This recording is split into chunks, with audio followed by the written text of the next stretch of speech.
Rice వాళ్ళకి నమస్కారం. Gross and wheels సబ్స్క్రైబర్లందరికీ స్వాగతం. ఫ్రెండ్స్, మీరు చూస్తున్నారు కదా, ఇది వచ్చేసి మొత్తం ఇదంతా కూడా మొత్తం మేము మట్టి కప్పెట్టడం జరిగింది. మీకు ఓల్డ్ వీడియోస్లో ఆల్రెడీ దీని ఛానల్ ఫాలో అవుతున్న వాళ్ళందరికీ దీని గురించి తెలుసు. ఇది మనం ఇందులో మేమైతే చిలకడదుంప తీగనైతే పాతుకోవడం జరిగింది. ఇది విత్తనం పర్పసే. దీంట్లో చిలకడదుంప తీగలో మనకు వచ్చిన ప్రధానంగా ఏంటంటే, ఇది నెల రోజులు దాటిన తర్వాత నుంచి కానీ తీగ పాతుకుని వేర్లు తొక్కుని చాలా రోజుల వరకు కూడా మనకి మెయిన్ ఫాస్ట్గా అయితే ఎదగదు. ఈ లోపల మనకి ఎక్కువగా కలుపు సమస్య అనేది రావడం జరుగుతుంది. మేమేం చేసామంటే, ఇందులో కలుపు సమస్య అనేది రాకుండా మొదట్లోనే దీన్ని దెబ్బలను కొద్దిగా జేసీబీ చదును చేయించిన తర్వాత ఇందులో అయితే కొద్దిగా చిలకడదుంప తీగనైతే పాతడం జరిగింది. మీకు ఆల్రెడీ ఓల్డ్ వీడియోస్లో కూడా దీని గురించి అయితే ఉంటాయి. చూస్తున్నారు కదా, ఇది వచ్చేసి చిలకడదుంప తీగ. ఈ తీగనే మనం పాతుకుంటే మనకి ఈ విధంగా మనకి తీగ అనేది ఇట్లా దీన్ని మనం ముక్కలు చేసుకుని దీన్ని పాతుకోవడం జరిగింది. మీకు దీని గురించి ఫుల్ వీడియోస్ ఆల్రెడీ కొన్ని షార్ట్స్లో కూడా ముందు వీడియోస్లో ఉన్నాయి. మీరు కావాలంటే దాంట్లోకి వెళ్ళి చూడొచ్చు. ఇట్లా మనం తీగ పాతుకున్న తర్వాత తీగ ఎదిగి ఫాస్ట్ కావడానికి మీకు నెల 15 రోజుల పైన టైం పడుతుంది. ఈ గ్యాప్లో మెయిన్లీ మనం ఏం చేసామంటే, ఇందులో ఇది చూస్తున్నారు కదా, ఇది గోంగూర. ఈ గోంగూర విత్తనాన్ని అయితే మనం పాతిన 20 రోజుల తర్వాత అయితే ఇందులో గోంగూర విత్తనం అయితే వేసుకోవడం జరిగింది. ఇప్పుడు చూస్తున్న పైకి ఇదంతా కూడా గోంగూర, మీకు కింద అంతా కూడా టోటల్ మీరు ఎటు చూసుకున్నా మొత్తం ఈ విధంగా మనకి చిలకడదుంప తీగ అయితే మొత్తం పాకుతూ ఉంది.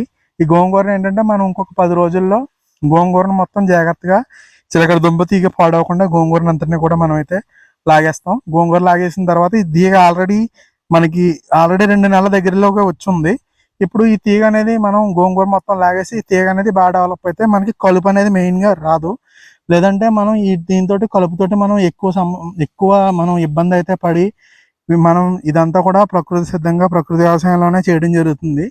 దానికోసం దీంట్లో కలుపు మందులు ఏమీ వాడలేదు. ఇట్లాంటివి మనకి ఊదా కొన్ని రకాలు వచ్చినప్పుడు కూడా ముందులోనే స్టార్టింగ్లోనే అప్పుడప్పుడు కొన్ని లాగేసి ఈ విత్తనం జిమ్ముకోవడం వల్ల ఈ నేల అనేది సూర్యరశ్మికి తగలకుండా ఉండటం వల్ల మీకు ఎక్కువ వేరే రకాల కలుపు అనేది రాదు.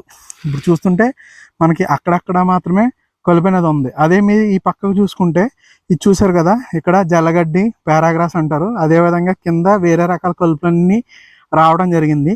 దీంట్లో మనం అట్లా రాకుండా ఉండడం కోసమనే మనం ముందుగా అయితే చిలకడదుంప తీగను పాతుకున్నాం. తీగ పాతుకున్న తర్వాత ఇందులో అయితే మనం ఇలా గోంగూర వేసుకోవటం వల్ల గోంగూర అనేది ఇప్పుడు మనం కొన్ని రోజుల్లో గోంగూర అనేది తీసేయాలండి. గోంగూర మళ్ళీ తీయకుండా అట్లా ఉంచితే కుదరదు. గోంగూర ఎందుకంటే మీకు మొదలు అనేది మీకు 12 అంగుళాల అంత లావు కూడా ఎదిగిపోయే అవకాశం ఉంటుంది. దానికోసం గోంగూరను మనం తీసేస్తాం.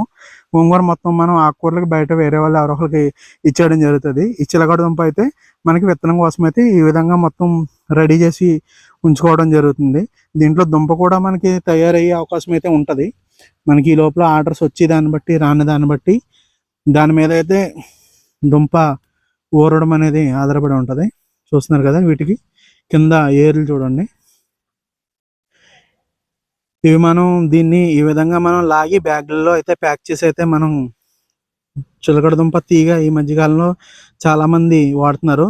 ఇది ఫస్ట్ టైం మనం పాతుకున్న తర్వాత 2 నెలలు పైన టైం పడుతుంది. దాని తర్వాత అయితే మనం ప్రతి నెల రోజులకి చిలకడదుంప తీగనైతే మనం కోసుకోవచ్చు. దీంట్లో పాలు పోషకాలు కూడా మీకు అధికంగానే ఉంటాయి. ప్రోటీన్ % కూడా మీకు అధికంగా ఉండడం వల్ల పాల దిగుబడికి అలాగే జీవాల్లో బరువు పెరుగుదలకి కూడా ఈ మధ్యకాలంలో ఎక్కువ మంది రైతులు ఈ చిలకడదుంపని వినియోగించడం జరుగుతుంది. చిలకడదుంపలో దాదాపు 6-5 రకాలు ఉన్న ఏ రకమైనా సరే పోషక విలువలు అయితే ఇందులో ఒకే విధంగా ఉంటున్నాయని కొంతమంది నిపుణులు చెప్పడం జరిగింది. ఫ్రెండ్స్, ఇది చూస్తున్నారు కదా, ఇది ఎట్లా మనకి ఈ తీగ అనేది మనకి ఈ విధంగా అయితే మొత్తం పాకడం జరుగుతుంది. ఎక్కడికక్కడ ఏర్లు వేసుకుంటుంది. Thank you friends.